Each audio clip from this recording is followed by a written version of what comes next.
Foundation नहीं है वो रात को आकर के 12 बजे 1 बजे पूरी रात बात करे तो हमारे जैसे लोगों का सौभाग्य होगा। ऐसी कोई बात नहीं है, नो टाइम फाउंडेशन। लेकिन हम लोगों के लिए आपस का टाइम फाउंडेशन जरूर है कि 10:30 बजे मीटिंग को खत्म किया जाए। अगर सर आते हैं तो वेलकम है उनका, नहीं भी आते हैं तो भी। पूजा जी बताइए, मधु जी अभी कहाँ चली गई? मधु जी से बात करनी थी। हाँ पूजा जी बताइए। हाँ मधु आ गई, ठीक है मधु जी बताइए, कुछ रणनीति आप भी बताइए। कल की रणनीति बताइए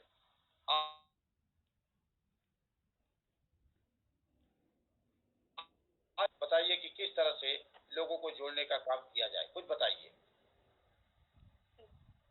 हेलो सर जी,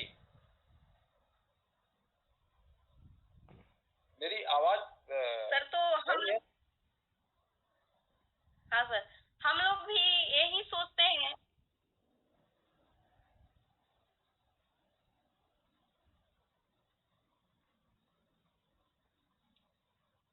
जी जी सर सब लग रहा है कि मधु जी के साथ कुछ नेटवर्क इशू बनना है और पूजा जी के साथ भी कई बार नेटवर्क की प्रॉब्लम होती है। मैंने भी देखा है अपने साथ, कई बार ऐसी घटना घट जाती है। जी ललन जी, अब तो आप ही बचे हैं, अब तो मेरे लिए आप ही बचे हैं।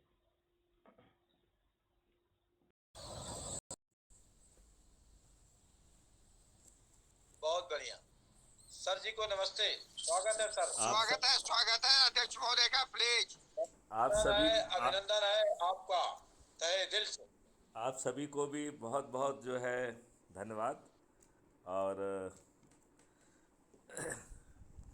आप लोग बड़े शिद्दत से लगे हुए हैं और मैं हालांकि ज़्यादा तो नहीं सुन पाया, लेकिन मुझे अच्छा लगा कि मधु जी स्वयं जो है जर्नलिस्ट हैं, अपनी चैनल चला रही हैं और मुझे लगता है कि बहुत जल्दी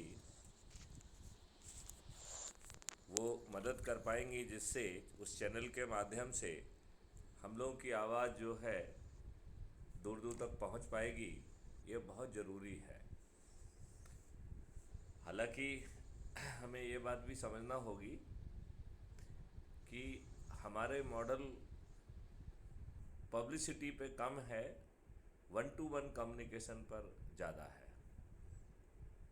एक बहुत बड़ा संगठन जो है कल हमसे जुड़ा हुआ है और ये कहना चाहिए कि आज और कल उनका जो है एक बड़ा पहला अधिवेशन हो रहा है और मैं ये अपेक्षा कर रहा हूँ कि वो विधिवत घोषणा करेंगे अपराध मुक्त भारत से का समर्थन की और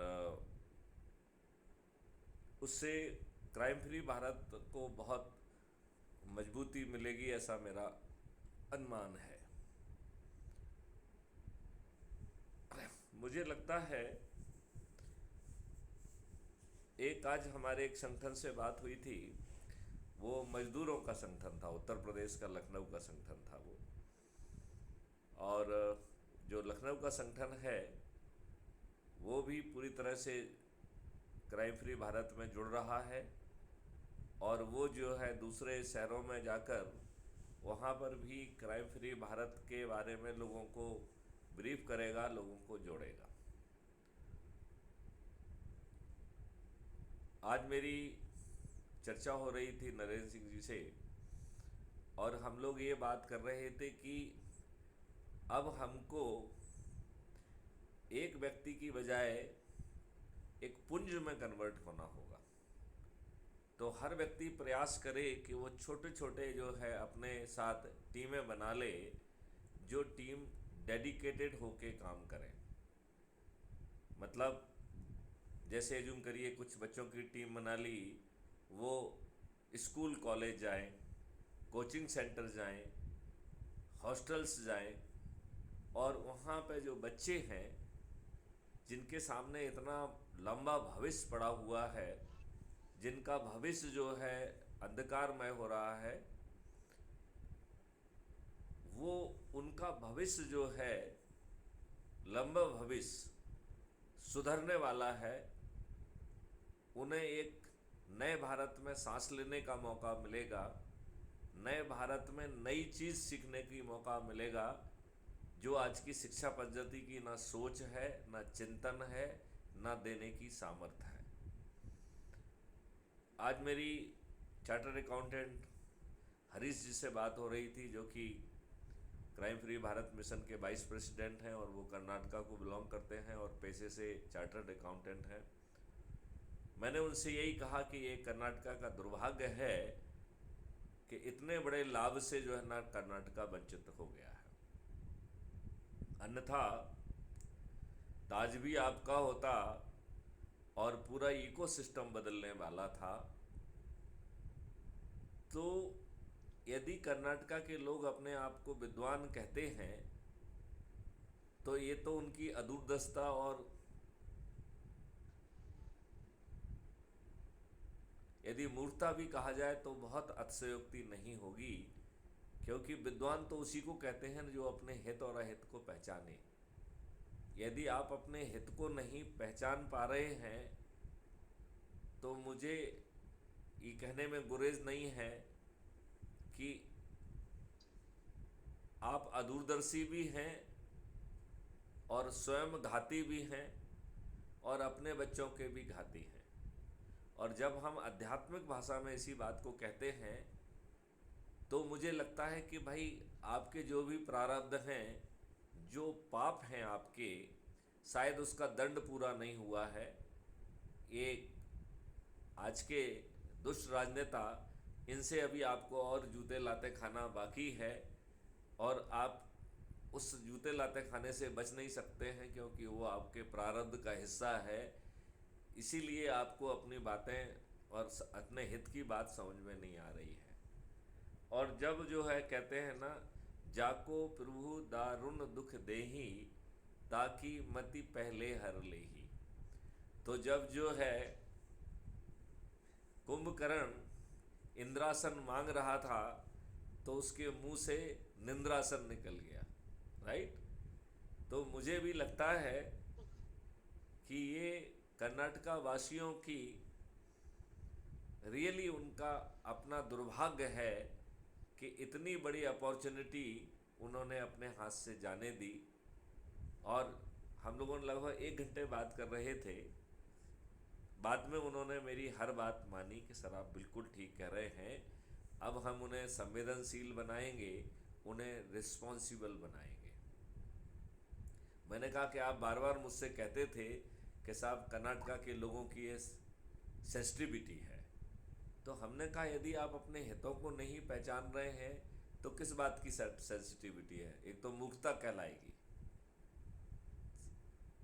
चलिए जो है इस वार्तालाप के साथ जो है ना, मधु जी एक बार अपने आप को इंट्रोड्यूस करिए आप, और आप किस चैनल के बारे में बता रही थी और किस तरीके से अपराध मुक्त भारत को आगे बढ़ाने।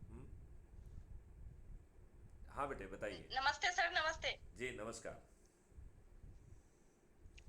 जी सर। सर मेरा कहना ये था कि मैं Republic network social site channel से हूँ, एंकरिंग और रिपोर्टिंग दोनों करती हूँ। सर मैं ये सोचती हूँ, ये मेरा सोच है सर, मैं ये सोचती हूँ कि मेरे अभी जो इस ग्रुप में जितने लोग जुड़े हुए हैं, सब अगर ये सोचे, एक एक आदमी अगर जुड़े और ये सोचे कि मुझे जो अभी मिशन चल रहा है भारत को क्राइम मुक्त करने का, उस मिशन को हम अच्छे से जितना हो सके आगे ले जाएं, तो एक दिन ये सफलता पूर्वक जरूर अच्छा होगा, सबके लिए अच्छा होगा। आप ठीक कह रहे हैं बेटे, लेकिन क्राइम फ्री भारत 5 सर्टेनिटी के साथ एक अद्भुत भारत होगा, जहां बिना थाने जाए आपकी FIR दर्ज हो जाएगी और वो आज की तुलना में बहुत ही श्रेष्ठ होगी। और सर ऐसा है, ऐसा ये भी है, मैंने खुद देखा है कि बहुत सारे प्रशासन भी कितने जगह गलत करता है। प्रशासन को भी हम सही नहीं कर सकते, कभी कभी कुछ प्रशासन से भी गलती हो जाती है। प्रशासन सही करने के लिए बना नहीं है, ये प्रशासन अंग्रेज़ों ने अत्याचार करने के लिए बनाया था और हमारे जी राजनेताओं ने वो आपके ऊपर थोपा है, तो आप प्रशासन से अच्छी जी अपेक्षा क्यों करती हैं? प्रशासन न्याय आप दिलाने के लिए जब प्रशासन प्रशासन है सर, देखिए मेरा मानना है देखिए जब मैं आपको समझाता हूँ। प्रशासन जी की जो डिज़ाइनिंग की गई है, जैसे एक मशीन की डिज़ाइनिंग किसी काम के लिए होती है ना, तो इस प्रशासन जी की डिज़ाइनिंग की गई है कि भारतीय गुलामों को अपमानित करो, उत्पीड़ित करो, उनको शोषित करो, उनमें हीन भावना डाल के रखो और उनके केसेस को इतना खींचो कि वो झेंप जाएं, झीक जाएं, थक जाएं, ना उम्मीद हो जाए, और यदि जी आत्महत्या कर ले तो और भी अच्छी बात है। लेकिन सर ऐसा नहीं करना चाहिए। जब सरकार नियुक्त करती है प्रशासन को तो बहुत सारे शपथ दिला के करती है कि आपको इस काम को ये जो उचित ढंग ये से जो करना शपथ है। वो लेते हैं ना, ये उसी सब झूठ ही संविधान लेते हैं। ये उसी संविधान की शपथ लेते हैं जिसका 80% हिस्सा जो है गवर्नमेंट ऑफ इंडिया एक्ट 1935 से लिया गया है। यदि जी बाबा सर, बिल्कुल अंबेडकर सही जो बात है है। उसमें फंडामेंटल राइट्स और डायरेक्टिव प्रिंसिपल नहीं डालते, तो आप अंग्रेजों के बनाए हुए गवर्नमेंट ऑफ इंडिया एक्ट 1935 से गवर्न हो रहे होते। जी सर, बिल्कुल।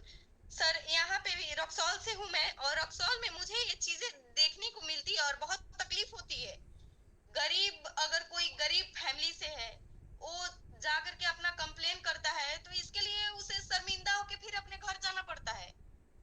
इसके लिए कानून क्या, कानून किधर चला गया है? गरीबों के लिए क्या कानून नहीं बना है?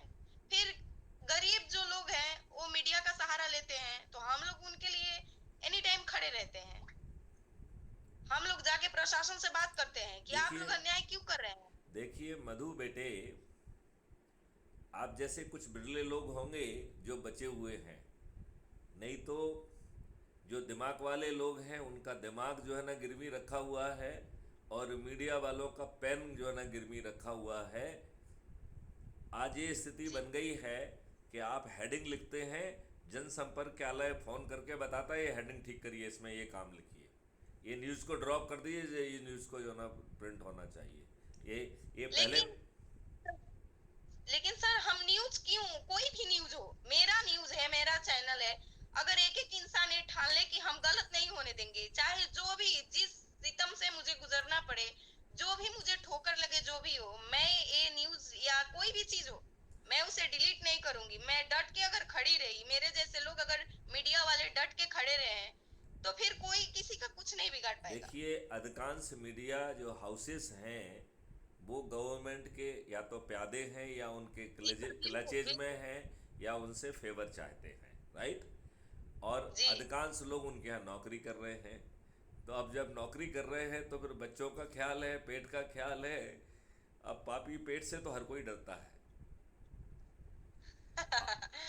आप ये सोचिए, हमने बड़े बड़े विद्वानों को सत्य कहने का साहस उन्होंने खो दिया है। जी वो आपसे कॉन्फिडेंशियलिटी में तो सत्य बात कह देंगे, लेकिन ऑन रिकॉर्ड उन्हें सत्य बात कहने का हक नहीं है, साहस नहीं है। और वो तब नहीं है जब उन्हें राइट टू फ्रीडम का, फंडामेंटल राइट टू स्पीच दिया हुआ है, तब उनमें इतना साहस नहीं है। हमारा जो है फंडामेंटल राइट क्या इतने कुंठित कर दिए गए हैं क्या? ये लेकिन सर, साहस रखना बहुत जरूरी है। हर एक एक इंसान में अगर साहस है तो फिर देख आदमी कुछ भी देख कर सकता है, इंसान देखिए कुछ भी कर सकता है। मधु जी, मैं आपकी बात से पूरी तरह से असहमत हूँ। जानते कारण क्या है? हर जी कोई अपेक्षा करता है कि पुलिस वाले जो है वो 1861 के पुलिस एक्ट से गवर्न कर रहे हैं। आप अपने बच्चों को दड़बे में उसमें फेंक दीजिए, कुएं में फेंक दीजिए और आप साहस दिखाइए। हम ये कह रहे हैं कि हमारा अच्छा कानून क्यों नहीं बना रहे हो? यदि हमारे राजनेता इतने घटिया हैं कि आप अच्छा काम करते हैं और आपको वो ट्रांसफ़र कर देते हैं, तो इन नेताओं से राइट टू ट्रांसफ़र हटा लीजिए। हमारा जी आपने यदि आपने 21 लक्ष्य सुने हैं तो उसमें 2 लक्ष्य और भी मैं आपको समझाता हूँ 21 लक्ष्यों में जो लिखे हुए हैं। एक लक्ष्य कह रहा है कि अब बॉस जो है अपनी सबॉर्डिनेट की एसीआर नहीं लिखेगा, उसकी एसीआर उसके जब वो काम कर रहा है उसी समय एक्सट्रैक्ट कर ली जाएगी। तो आप कितने बजे पहुंचे, आपने काम क्या किया, काम की क्वालिटी क्या रही, उससे पब्लिक सेटिस्फाइड हुई कि नहीं हुई, ये चीज़ रियल टाइम बेसिस पे जब एक्सट्रैक्ट कर ली जाएगी। ऐसा कौन सा बॉस है जो आपके हर काम के बारे में इतनी डिटेल्ड इंफॉर्मेशन रख सकता हो? और कोई नहीं। यदि आपके इस परफॉर्मेंस को इंटीग्रेट करके एक परफॉर्मेंस इंडेक्स बन जाती है, और मधु जी यदि आप अपनी पोस्टिंग खुद कर सकती हैं परफॉर्मेंस कम चॉइस बेसिस पे, तो इससे ज़्यादा आनंद की स्थिति आपको कोई हो सकती है क्या? जी नहीं, और बिल्कुल जब बिल्कुल जो सही है, कहा सर आपने। जब अधिकारियों की एसीआर बॉस नहीं लिखेंगे और उनका स्थापना कोई नहीं करेगा, और कंडक्ट रूल में थोड़ा सा सुधार कर दिया जाएगा कि यदि कोई गलत निर्णय ऊपर वाला लेता है तो आपको उसका पूरा विश्लेषण करके उसे रिव्यू करने का, लिखने का अधिकार जो है वो कंडक्ट रूल में दे दिया जाएगा। अब अज्यूम करिए कि आपने कोई निर्णय लिया, ऊपर बैठे बैठे व्यक्ति ने गलत निर्णय लिया, जानबूझ के गलत निर्णय लिया, किसी को लाभ पहुंचाने के लिए गलत निर्णय लिया, या राजनेता के दबाव में गलत निर्णय लिया, और नीचे वाले ने उसको लिख के भेजा कि साहब देखिए आपके डिसीजन में ये त्रुटि है, क्या आप अपने निर्णय को रिव्यू करना चाहेंगे? देखिए मैं आपको बताऊं, एज ए डीआईजी फोर्सेस में, जहां पर कि आप जो है एक बहुत छोटे दायरे में आप जो है ना जीते हैं, यदि आपका बॉस नाराज हो गया तो आपकी सांस बंद हो जाएगी, इतना जो है ना कठोर डिसिप्लिन होता है। उस डिसिप्लिन में हमारे जो आईजी थे और कुछ लोग थे वो चाहते थे, वो देखते रहते थे कि मैथिली शरण गुप्त कब छुट्टी पे जाएं, किसी काम से बाहर जाएं, तो जो थोड़े से गड़बड़ सड़बड़ काम है वो उस समय किए जाते थे, राइट।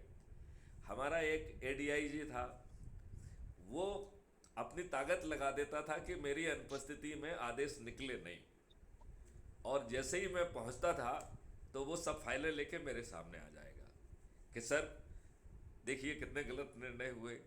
तो मैंने कहा भाई निर्णय जो है ना कंपिटेंट अथॉरिटी ने लिए हैं, आपको क्या दिक्कत है? नहीं नहीं सर जो बहुत गलत निर्णय, सर आप एक नज़र तो मार लीजिए। वो जानता था सर आप कहें तो मैं इसको रिव्यू के लिए सबमिट करूं। वो जानता था कि मैं कभी ना नहीं कहूँगा, तो वो सभी निर्णय जो कंपिटेंट अथॉरिटी ले चुकी है वो मेरे सामने रिव्यू के लिए सबमिट हो जाते थे। मैं उसमें पूरे विस्तार से लिख के उसे रिव्यू में जो है भेजता था।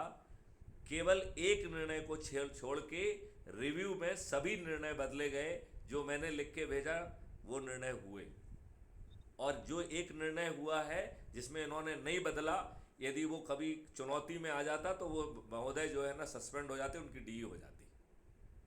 मतलब उन्होंने जो एक निर्णय नहीं बदला वो बड़ी रिस्क लेके नहीं बदला। लेकिन हर व्यक्ति से इस तरह की चरित्र की अपेक्षा करना, और आप कहें कि वो पुलिस वाला जो है ना वो गब्बर बन जाए, हम उसको लेडू प्रशासन दें, लेडू नियम कानून दें और वो सफ़र करे, उसे मुलायम सिंह जैसे घटिया व्यक्ति जो है सही कार्रवाई करने के लिए सस्पेंड कर दें, और 17 साल वो जो है ना बाहर रहे, हालत में नौकरी के बाहर रहे, और आप अपेक्षा करते हैं कि वो जो है ना जीवट दिखाए, वो त्याग करे। अरे क्यों त्याग करे? आप कानून क्यों नहीं बदल रहे हैं? गुलामों वाले कानून क्यों डाले हुए हैं आपने? हम सब विद्वान लोग जो है ऐसे ही वीर गाथाओं की अपेक्षा करते हैं। वीर गाथा वहाँ पे होना चाहिए जहाँ पे कोई बड़ा नेशनल इंटरेस्ट हो। दिनचर्या के काम करने के लिए वीर गाथा की क्या जरूरत है? आप मुझे बताइए, रूटीन काम करने में किसी वीर गाथा की जरूरत पड़ना चाहिए क्या? नहीं सर, नहीं पड़ना चाहिए। तो मेरा ये मानना है कि चाहे न्यूज चैनल में हो चाहे यहाँ हो, वो मेरे साथ उन्होंने भेजा नहीं है, सुदर्शन चैनल में मैंने बहुत सारे भी इंटरव्यू दिए हैं अभी। आप दिमाग खराब हो जाएगा आपको जो मेरी बात सुन के। और फाइनली जो है सुदर्शन चैनल वाला जो है वो एग्री किया कि जो है डीजी साहब जो कह रहे हैं वही ठीक है, और हम एक डेडिकेटेड डिस्कशन जो है ना इसी पॉइंट पे करेंगे जो डी साहब कह रहे हैं। तो जो कहते हैं ना कि रस्सी यदि अपनी रफ्तार से चलती रहे तो पत्थर के ऊपर निशान छोड़ती है। तो यदि हम अपनी बात लगातार स्पष्ट रूप से कहते रहेंगे, मुझे तो अभी तक एक व्यक्ति ऐसा नहीं मिला, मैं जाने पिछले 2-3 सालों से तो जो है ना मैं बहुत ओपन चुनौती दे रहा हूँ कि आइए यदि जो मेरे मत से सहमत नहीं है हम लाइव चर्चा करेंगे। आज तक एक भी प्रकार पंडित मैथिली शरण गुप्त से लाइव चर्चा के लिए तैयार नहीं हुआ है। लेकिन मेरा ये सर क्योंकि आप अच्छी बातें करते हैं, आपका बात जो होता है सर परफेक्ट होता है। नहीं, मेरा एक दूसरा मानना है कि हम अधिकारियों, देखो उनको भी वो अपना पेट पाल रहे हैं, उनके बच्चे हैं, उनकी परिस्थितियां हैं, हम उसे बाहुबली क्यों मतलब अपेक्षा कर रहे हैं? वो उतना ही डरा हुआ प्राणी है, उसका यदि ट्रांसफ़र हो जाता है तो उसके बच्चों की शिक्षा प्रभावित होती है, उसकी बीवी और बच्चे उसे गाली देते हैं और वो कहते हैं कि देखो बगल वाला जो है ना ऑफिसर वो तो मज़े कर रहा है, आप क्या कर रहे हो? तो वो भी हाड़ मास का बना हुआ एक इसी व्यवस्था के तहत जीने वाला प्राणी है। हर व्यक्ति से त्याग की अपेक्षा करना और हम घटियापंती करते रहेंगे, हम सही बात नहीं कहेंगे, हम कानून नहीं बदलेंगे, हम जो है गुलामों के नियम कानून थोप के रखेंगे और हम जो है अपने ही जो है ना कार्यकर्ताओं के ऊपर जो है ना अत्याचार कराएंगे जिससे कि वो आपके चरण सेवक बने रहें। हम जो है टिकट घटिया लोगों को देंगे, बाहुबलियों को देंगे, दल बदलुओं को देंगे, जो पैसे वाले हैं उनको देंगे। और मोटी खाल इतनी कि जो 40 साल 42 साल नौकरी कर रहा है उसको 2004 के बाद पेंशन नहीं मिलेगी। इन सफ़ेद पोषों को लज्जा नहीं आती है इन मोटी खाल वालों को कि इन्हें 3-3, 4-4, 5-5, 6-6, 7-7, 8-8 पेंशन ले रहे हैं। इन्होंने निर्लज्जता का कवच पहन के रखा हुआ है। आज की जो है राक्षसी व्यवस्था का यदि जान जो है किसी चीज़ में है तो वो एक तोते में है और उस तोते का नाम है राजनेता। अब जो है यदि हम इस व्यवस्था को बदलना चाहते हैं तो एक ही उपाय है, आप राक्षस को पराजित नहीं कर सकते हैं, आपको तोते को पराजित करना पड़ेगा। और सर एक बात बोले जी सर, एक बात बोले जरूर सर, बोलिए। जनता